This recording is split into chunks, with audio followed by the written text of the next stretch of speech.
Malam jam 11, hampir jam 12 malam. Dan tanpa basa-basi dia cuman bilang, "Dewi, papamu udah pergi untuk selamanya." Tutup telepon, gak bisa nangis. Yang ada respon pertama saya kecewa dan marah sama Tuhan. Kecewa, marah sama Tuhan. Ya, kenapa gak kasih saya kesempatan?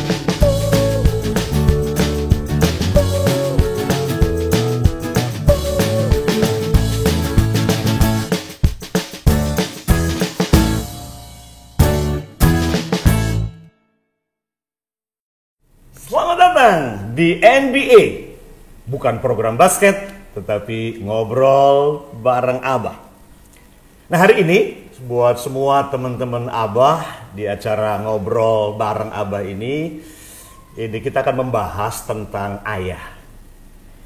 Semua pria ya dipanggil untuk menjadi ayah satu kali. Jadi ini program buat semua ayah, buat semua orang. Karena pengaruh kehidupan seorang abah atau ayah ini dampaknya buat semua orang. Menjadi abah tentunya tidak mudah, tetapi juga sebuah kehormatan karena membentuk, mempengaruhi anak-anak dan generasi ke depan. Abah hari ini dibentuk oleh sosok seorang ayah. Yang pas kebetulan abah nggak punya sosok itu. Karena ayah ibunya abah ini sudah pisah cerai ketika usia 50 hari. Ya, jadi buat teman-teman abah hari ini kita akan sama-sama belajar ya, mendapatkan pesan dan inspirasi. Nah, hari ini abah ditemani oleh seorang tamu keluarga yang sangat spesial sekali. Sangat spesial karena dia seorang wanita. Ya. Dan abah yakin banyak di antara kita sudah kenal. Mari kita sambut sama-sama Dewi Guna bersama-sama dengan kita yang akan menemani abah ngobrol hari ini. Oke, nah abah sedikit bacakan ini. Jadi abah panggil apa ya? Dewi, Wi, banyak yang panggil Mama Wi ya. Jadi abah panggil Wi aja ya gitu supaya lebih enak. Nah, sedikit abah perkenalkan dulu ini Dewi Guna, ibu dari 3 orang anak, 3 jagoan. Yes. Mora, Tama, Sira, dan Suami John. Suami John Simbolo. Mora, Tama, dan Sira. Wow, ibu rumah tangga. Saya tentu punya suara yang asik banget, seneng nyanyi. Sudah menghasilkan 6 album solo. 6 album solo. Pernah jadi finalis Indonesian Idol season pertama 2007. Kemudian juara 3 BSP tingkat provinsi Sumatera Utara. Dan juga opening song di SEA Games 1997. Nah, gimana kabar Wi? Lagi sibuk apa ini? Sibuk, prioritas sih sibuk ngurusin anak sama suami. Ngurusin anak sama suami ya. Wow, itu menurut abah sebuah panggilan yang ekstra betul ya. Kerjaan jadi ibu. 24 jam kurang udah pasti. 24 jam kurang ya. Punya 3 anak, laki-laki semua lagi, jagoan semua ya. Nah, Wi, hari ini abah pengen ngobrol-ngobrol ini buat semua teman-teman abah, khususnya yang menyangkut peranan dari ayah. Nih, buat Dewi sendiri, peranan seorang ayah dalam konteks sebagai pribadi, pengembangan karakter, kepribadian yang tentunya akan berpengaruh kepada karir. Bisa cerita nggak sedikit mungkin tentang hubungan dengan ayah atau Ayahnya Dewi. Ayahnya Dewi gimana? Sebenarnya saya jarang banget ya kesaksian soal ayah. Kalau yang lain kesaksian tentang ya udah banyak ya di YouTube gitu. Tapi justru tentang ayah masih suka malu-malu ceritanya. Malu-malu. Tapi hari ini thank you banget kalau ini jadi pertanyaan besar buat Dewi dari Abah. Dari Abah. Karena memang aku biasa panggil papi. Fokusnya Abah memang. Yes. Jadi Dewi itu anak paling besar dari keluarga Batak. 4 bersaudara. Ya, Dewi anak paling besar dan papa meninggal di umur 46 tahun. 46, jadi masih muda banget. Masih muda, ya. Ya, Dewi baru pertama sekali merantau ke Bandung Jadi baru semester 1 dan semester 1 di Bandung ya. Dan papa pergi tiba-tiba. Sendirian di Bandung merantau. Sendiri. Udah ngekos gitu. Kos ya. Gitu. Jadi ya singkat cerita, saya punya pengalaman yang nggak baik ya tentang hubungan dengan papa. Jadi buat kami tuh papa tuh adalah papa yang sempurna, tapi mungkin bukan suami yang sempurna gitu. Papa yang sempurna, tapi bukan suami yang sempurna. Iya, banyak hal yang kami lihat ya percekcokan, mungkin bukan hal-hal yang indah untuk dilihat seorang anak gitu ya. Saya mungkin nggak bisa jabarin panjang lebar di sini. Terlalu detail ya. Ya. Sangat private sekali itu ya. Perlu berapa episode dengan Abah Acun. Oke. Sampai jadi saya ingat benar beberapa kali papa telepon. Papa telepon karena waktu itu kita ada masalah dan saya marah sama papa waktu itu. Saya udah di Bandung. Terus papa telepon, dia bilang, Inang untuk panggilan sayang anak perempuan. Anak perempuan. Ya, Inang, maafin papa ya gitu. Tapi waktu itu beberapa kali saya alihkan, saya bilang ngapain minta maaf sama saya, minta maaf sama mama gitu. Yeah. Sampai terakhir sekali papa telepon, dia bilang maaf ya Inang ya, papa mau pulang hari ini gitu. Maksudnya mau pulang ke rumah. Pulang ke rumah? Iya. Karena memang udah lama sering kerja keluar kota juga, nginep itu ya. Mungkin dia mau bilang, mau buktiin kalau dia mau minta maaf sama mama kali ya. Jadi dia bilang papa minta maaf. Tapi saya nggak jawab, saya hanya tutup telepon. Saya mau buktikan kalau saya marah, mau tunjukin gitu. Dan kenapa sampai marah begitu? Apa yang sebenarnya saya itu ayah lakukan yang bikin marah sekali? Ya itu tadi yang mungkin saya nggak bisa cerita karena mama masih sehat hari ini. Mungkin ya dia belum siap aja kalau saya cerita terlalu panjang lebar gitu. Tapi yang pasti waktu itu saya pengen nunjukin saya marah sama papa. Dan sehari setelah telepon yang saya tiba-tiba tutup telepon itu, sehari setelah itu ada telepon dari bapak tua. Jadi abangnya papa gitu. Itu tengah malam jam 11, hampir jam 12 malam, dan tanpa basa-basi dia cuman bilang, Dewi, papamu udah pergi untuk selamanya. Papa pergi untuk selamanya. Yes. Wow, what a shocking tentunya ya. Shock, sedih, marah, atau senang juga dalam waktu yang sama. Karena hati terkecilku itu sangat sayang banget sama papa. Pasti ya. Sayang banget. Nggak pengen dia jatuh seperti ini gitu ya. Tapi di satu sisi saya pengen bela mama saya, pengen papa cepat-cepat bertobat. Jadi saya tunjukin ya, namanya anak masih muda ya. Waktu itu saya belum bertobat gitu dan pola pikir saya masih ya anak gimana sih yang baru kuliah gitu ya. Abah ya. Yang masih sangat butuh kehadiran papa. Ya tiba-tiba dia pergi dan saya benar-benar kaget. Ya saya tutup telepon, nggak bisa nangis. Yang ada respon pertama saya kecewa dan marah sama Tuhan. Kecewa, marah sama Tuhan. Kenapa nggak kasih saya kesempatan untuk memaafkan papa, untuk ngampunin papa, atau at least menjawab telepon terakhirnya.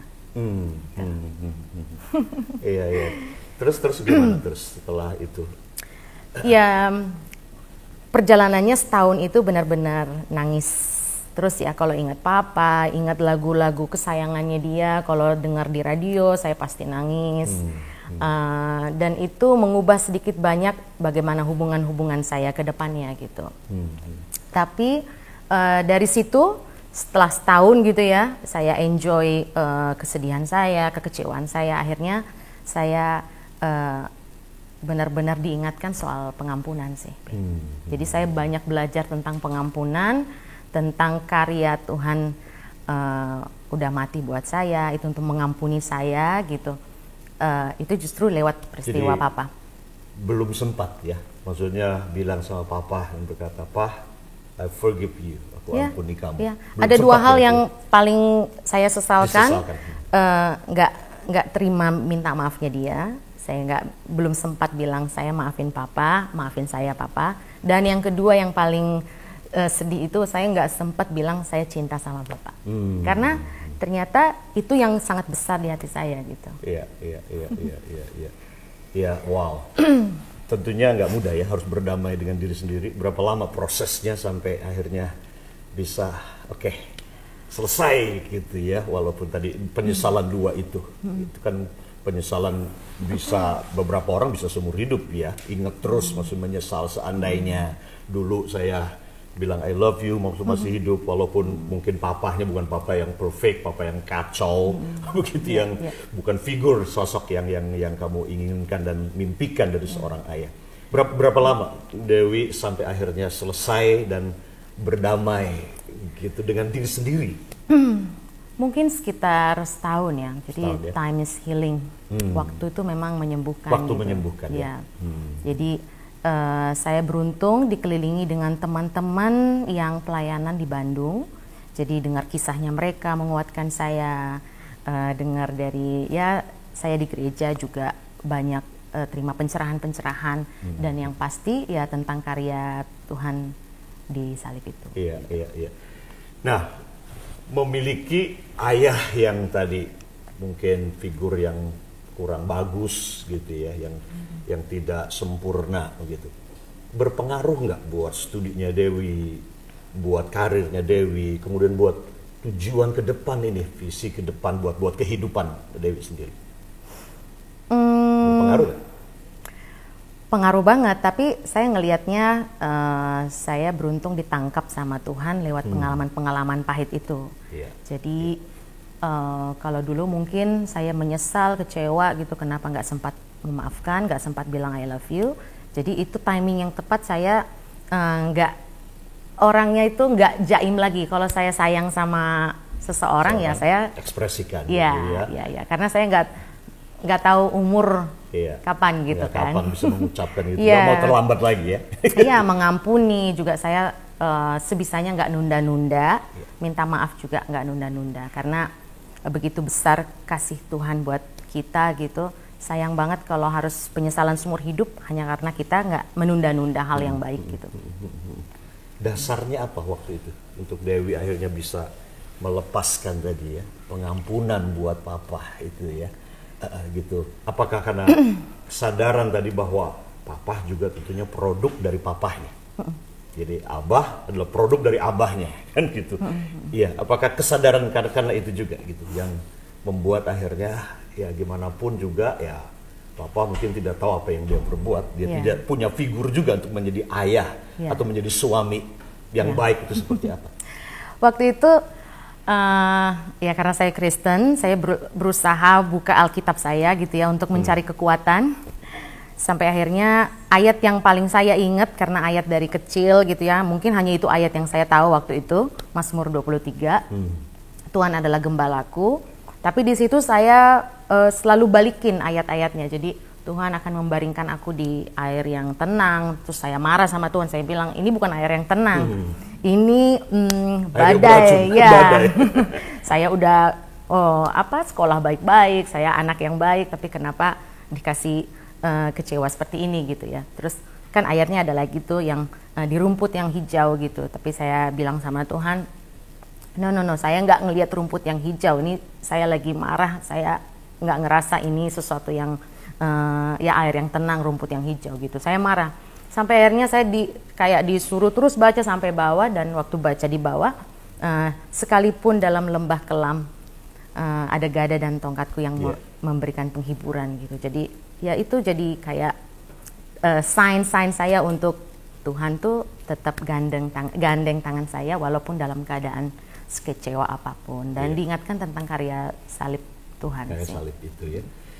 Nah, pernah abah ini ketemu dalam sebuah acara, ada satu anak gadis umur 19 tahun. Dia bilang, saya tidak mau menikah. Saya bilang, kenapa? Ya karena dia punya figur ayah yang dia idolakan, tapi kemudian tanda kutip, ya maaf ini real story, dia menghamili pembantu di rumah, sehingga akhirnya hamil, dan akhirnya dia harus nikahi pembantu ini, dan akhirnya kalau pulang ke rumah berantem terus begitu. Nah, pengaruh nggak buat Dewi ketika akhirnya memutuskan menikah atau memilih pasangan hidup begitu dengan punya figur ayah yang tidak ideal seperti itu? Pengaruh nggak ketika memilih pasangan hidup? Waktu saya diingatkan tentang ya itu tadi tentang karya Tuhan di kayu salib, itu jadi titik balik saya dan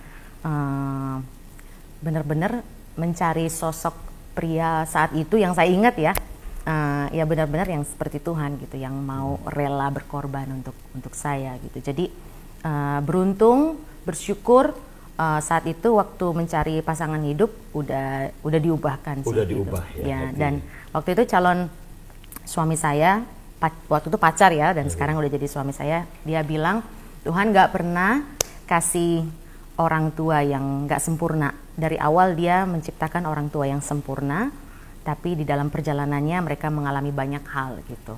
Jadi waktu itu kan kenapa saya dilahirkan di keluarga yang seperti ini gitu. Saya pertanyaannya kan begitu.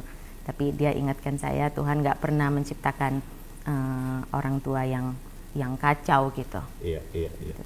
Karena ada banyak kasus ya di luar sana yang Abah ketemu gitu dengan di berbagai acara di mana orang yang punya pengalaman seperti Dewi yang dari keluarga tadi figur ayah yang rusak seperti itu, akhirnya yang pertama dia takut untuk menikah, trauma, nggak mau menikah karena takut nanti tersakiti lagi karena melihat mama disakiti oleh papa begitu ya. Tapi ada juga yang kemudian dia jadi perfeksionis, akhirnya tadi memilih kalaupun menikah harus dapat suami yang harus perfect gitu, karena nggak mau tadi mengalami disakiti lagi seperti itu ya. Nah hari ini pengalaman Dewi dengan papa seperti itu kan real ya. Saya tahu mungkin hari ini sudah berubah ya, sudah berubah sejak ketemu dengan suami John gitu. Tapi ada nggak kadang-kadang waktu John melakukan sesuatu, ngomong sesuatu yang kemudian mengingatkan dengan papa gitu, dan kemudian gitu. Pernah? Sering ya, maksudnya kayak sekarang ya kayak misalnya kesalahan-kesalahan kecil sering ya kita temui gitu. Tapi ya itu tadi, saya jadinya berpikir saya nggak mau bikin lama-lama ini persoalan, karena besar banget harga yang saya bayar di masa lalu, karena saya pelit untuk mengampuni, pelit untuk memaafkan, dan pelit untuk bilang I love you ke papa gitu. Jadi itu benar-benar jadi kayak cambuk buat saya gitu sampai sekarang. Even ke anak, kita kan kadang pengen ya nunjukin kita kesel banget gitu, tapi sometimes itu kayak berlama-lama gitu supaya anaknya sadar atau gimana. Tapi ya itu jadi mengubahkan yang gak ada gunanya gitu. Ya hal-hal, maksudnya apa yang saya terima di masa lalu itu menyembuhkan hubungan-hubungan saya, baik sebagai istri, baik sebagai ibu, baik dengan mama, adik-adik saya gitu. Iya. Wow, ini mesti episode berikutnya ini. Wi, terima kasih banget ya nemenin Abah ngobrol di sini. Thank you. Tentunya seperti tadi pengalamannya Dewi, kita punya pilihan tentunya. Kita semua dilahirkan dalam ketidaksempurnaan. Keluarga yang tidak sempurna, ayah yang tidak sempurna. Tetapi itu tidak harus menghancurkan masa depan kita, atau kita harus menjadi buruk seperti ayah kita, ya, atau bahkan menjadi lebih buruk lagi. Saya nggak punya figur ayah saya juga sama, suka main perempuan, pukulin ibu saya, sama. Abah punya pengalaman yang sama. Tapi ketika kemudian Abah sadar bahwa ayahnya Abah itu juga produk daripada ayahnya dia tentunya. Dan yang kedua, Abah tidak bisa rubah tentunya apa yang sudah terjadi. Tapi Abah bisa rubah. Abah mau jadi ayah seperti apa ke depan ini untuk anak-anak supaya menjadi lebih baik. Abah bertekad untuk menjadi the best Abah, the best father, the best ayah buat anak-anak. Nah, teman-teman Abah yakin semua teman-teman ayah dan para pria di luar sana, atau bahkan para istri, para mama di luar sana, pasti dapat motivasi, inspirasi dari cerita, true story, kisah dari Mama Wi atau Dewi dengan papahnya, ya. Nah, semua teman-teman yang bisa memilih Karena life is choice, hidup itu sebuah pilihan. Mau jadi ayah seperti apa, jadi ibu seperti apa, pilihan ada sama kita. Dan pastikan pilihan-pilihan kita dipengaruhi oleh sesuatu yang positif, yang membuat anak-anak keluarga kita menjadi lebih baik, sehingga kesalahan yang sama tidak terulang untuk generasi berikutnya atau keluarga berikutnya.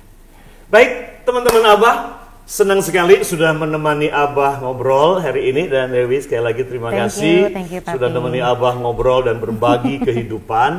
True story.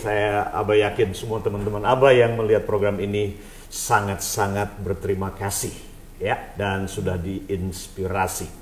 Baik, teman-teman Abah, kita akan jumpa di episode berikutnya di NBA Ngobrol bareng Abah.